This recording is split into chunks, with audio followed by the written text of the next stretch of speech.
Blackout होता था तो सारी लाइटें बंद हो जाती थी, अंधेरा था। यहाँ से भी कोई जवाबी दिया गया था उस टाइम पे 71 की लड़ाई में किया गया था। क्या कुछ मुंह किया तोड़ जवाब दिया गया था। ब्लैकआउट होता था बिल्कुल ही, किसी को भी कोई भी चिंगारी जलाने की मतलब कि आदेश नहीं था। पहलगाम आतंकी हमले के बाद भारत व पाकिस्तान के बीच तनाव की स्थिति बनी हुई है। बता दें कि सिरसा शहर देश की सामरिक दृष्टि से सबसे अहम है, क्योंकि भारतीय वायुसेना का सबसे अहम एयरबेस यहां स्थित है। सन 1965 व 1971 में पाकिस्तान से हुई जंग में पाकिस्तानी वायुसेना के विमानों ने सिरसा में बमबारी की थी। ऐसे में जिला प्रशासन ने तमाम अहम विभागों को आपातकालीन स्थिति से निपटने के लिए हर समय तैयार रहने को कहा है। बता दें कि सन 1965 व 1971 की लड़ाई में पाकिस्तानी वायुसेना ने सिरसा एयरबेस को निशाना बनाकर बमबारी की थी। उस समय सिरसा के भंभूर, बकरियावाली और कुताबड़ क्षेत्र में बम गिरे थे। उस समय भी प्रशासन की तरफ से कुछ दिनों पहले ही कई अहम तैयारियां की गई थी। मजदूरों से रिहायशी क्षेत्रों में जमीन खोदकर बंकर बनाए गए थे। उस समय जमीन खुदाई का काम कर चुके महेंद्र कुमार निवासी शक्तिनगर ने बताया कि 1971 के युद्ध में उसने चतरगढ़ पट्टी क्षेत्र में जमीन खोदकर बंकर बनाने का काम किया था। इसका काफी फायदा हुआ। प्रशासन ने दिहाड़ी पर मजदूर मंगवाकर जमीन खुदवाई थी। 1999 के कारगिल युद्ध के समय भी जिला प्रशासन ने कई दिनों तक रात को सिरसा में ब्लैकआउट करवाया था। प्रशासन की तरफ से शहर में मुनादी करवाकर लोगों से अपील की गई थी कि कोई नागरिक रात को खुले में धूम्रपान ना करे और सभी अपने घरों पर लाइट बंद रखें। अब ब्लैकआउट के दौरान खुले में चूल्हा न जलाने की एडवाइजरी भी प्रशासन की ओर से नागरिकों के लिए जारी की गई है। 1971 की जंग देख चुके शक्तिनगर निवासी महेंद्र कुमार ने बताया कि भारत और पाकिस्तान के बीच आज जैसे हालात बने हैं, इसी प्रकार के हालात 1971 में थे। सिरसा जिला प्रशासन ने जंग शुरू होने से पहले ही जनता को बचाव उपाय बताने शुरू कर दिए थे। प्रशासन ने लोगों को बम के गोलों से बचाने के लिए बंकर खुदवाने शुरू कर दिए थे। सूरज ढलने से पहले घर का सारा काम पूरा करना होता था। रात को चूल्हा तो क्या, बीड़ी सिगरेट पीने पर भी मनाही थी। वहीं सिरसा निवासी जगराज का कहना है कि 1971 की जंग में सिरसा जिला में पाकिस्तानी सेना ने काफी बम बरसाए थे। प्रशासन ने जंग शुरू होने से पहले ही लोगों को बता दिया था कि सायरन की आवाज सुनते ही प्रशासन द्वारा खुदवाए मोर्चे में चले जाना है। सेना ने पाकिस्तानी लड़ाकू विमानों को गिराने के लिए सिरसा के थेहड़ व चतरगढ़ पट्टी इलाके में विमान भेदी तोप तैनात कर दी थी।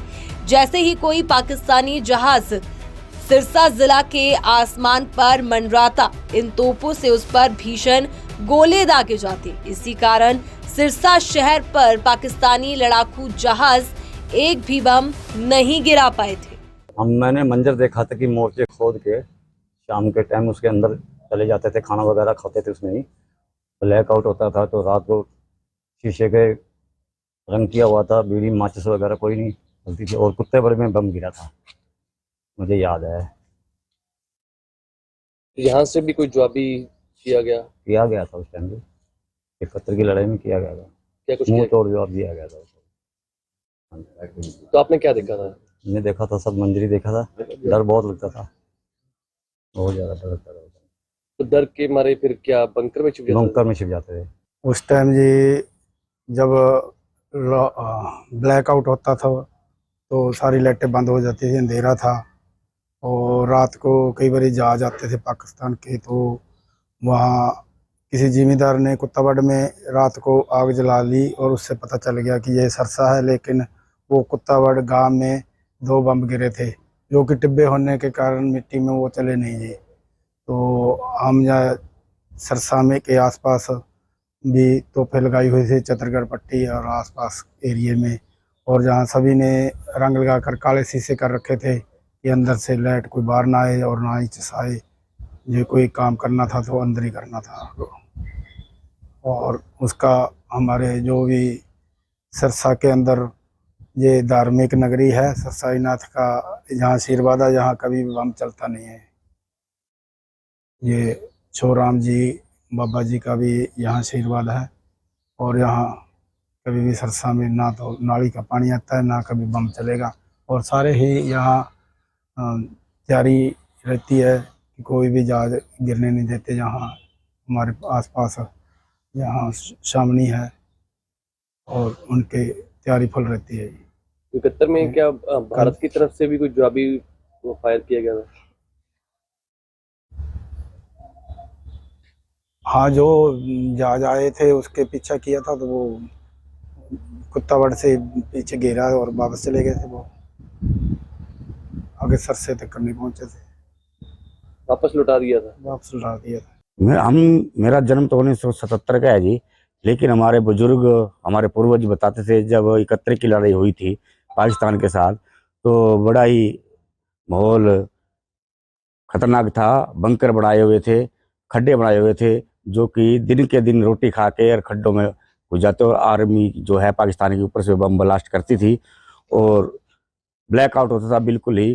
किसी को भी कोई भी चिंगारी जलाने की मतलब के आदेश नहीं था। अगर कहीं रोशनी दिखती तो पाकिस्तान के आर्मी के जो वायुसेना के जहाज थे वहाँ बमबारी करते। और इसके बावजूद हमारी भारत और हिंदुस्तान की सरकार ने भी जो आर्मी थी उन्होंने उनका मुंह तोड़ जवाब दिया, उनका पीछा किया और कई पाकिस्तानी विमानों को मार गिराया था। ये हमारे पूर्वज बताते हैं। और जब इमरजेंसी घोषित हुई थी तो सरकार द्वारा ये निर्देश दिए गए थे कि सूखे मेवे, चने और अपना राशन कई दिनों का और प्याज वगैरह इकट्ठा करके रखे कि ये इमरजेंसी में काम आए। वैसे की वैसी स्थिति अब बनी हुई है जी। सरकार द्वारा सायरन के लिए तैयारी की जा रही है, क्या नाम है उसका, मॉक ड्रिल की तैयारी की जा रही है और कैसे बचाव करना उसका परीक्षण दिया जा रहा है। लेकिन पहले की स्थिति कुछ और थी, अब की स्थिति कुछ और है। पहले की स्थिति में भारत कुछ और था, अब की स्थिति में भारत एक टॉप पावर में गिना जाता है। इसलिए पाकिस्तान का ज़्यादा दिन का खेल नहीं है, 2-3 दिन का खेल है। भारत उसको ख़त्म कर देगा और जो आतंकवाद का गढ़ है पाकिस्तान, आतंकवाद की समस्या है, भारत से जड़ से ख़त्म हो जाएगी जी। ये हमारा अंदाजा है और हमारी सोच है और हमारा को विश्वास है हमारे भारत पे और भारत की आर्मी। 1965-1971 के दोनों वार मुझे याद है। उन दोनों में जो पाकिस्तान से हम दोनों लड़ाइयाँ जीते थे तो मैं स्टूडेंट था तब, मैं कॉलेज में था, मुझे दोनों बिल्कुल याद है।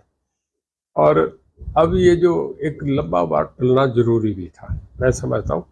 पाकिस्तान की हिम्मत नहीं कल से कुछ करे नहीं, चुप बैठते हैं। और अगर वार होती तो उसका सभी का नुकसान था।